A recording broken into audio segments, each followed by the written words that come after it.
MDMA-യും കഞ്ചാവും കടത്തിയ യുവാവ് പിടിയിൽ. അണങ്കൂർ സ്വദേശിയും തൈവളപ്പ് സിറ്റിസൺ നഗറിൽ താമസക്കാരനുമായ അബൂബക്കർ സിദ്ദീഖിനെയാണ് വിദ്യാനഗർ ഇൻസ്പെക്ടർ UP വിപിന്റെ നേതൃത്വത്തിലുള്ള സംഘം അറസ്റ്റ് ചെയ്തത്. Bindu jewellery Kasaragod. Gold, diamond, birthstone, silver 100% BIS 916 hallmark gold. ചൊവ്വാഴ്ച ഉച്ചയ്ക്ക് 1 മണിയോടെ പന്നിപ്പാറയിൽ വെച്ച് നടത്തിയ വാഹന പരിശോധനയിലാണ് കാറിൽ കടത്തുകയായിരുന്ന മയക്കുമരുന്നുമായി അണങ്കൂർ സ്വദേശിയും തൈവളപ്പ് സിറ്റിസൺ നഗറിൽ താമസക്കാരനുമായ അബൂബക്കർ സിദ്ദീഖ് അറസ്റ്റിലായത്. വിദ്യാനഗർ ഇൻസ്പെക്ടർ UP വിപിന്റെ നേതൃത്വത്തിലുള്ള പോലീസ് സംഘം അബൂബക്കർ സിദ്ദീഖിന്റെ കാറിൽ നിന്നും 16.8 ഗ്രാം MDMA-യും 2.1 ഗ്രാം കഞ്ചാവുമാണ് പിടികൂടിയത്.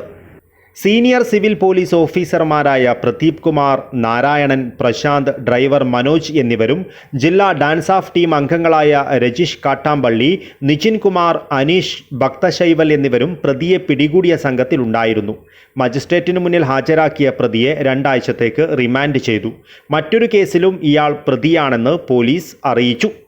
News bureau, Kasaragod.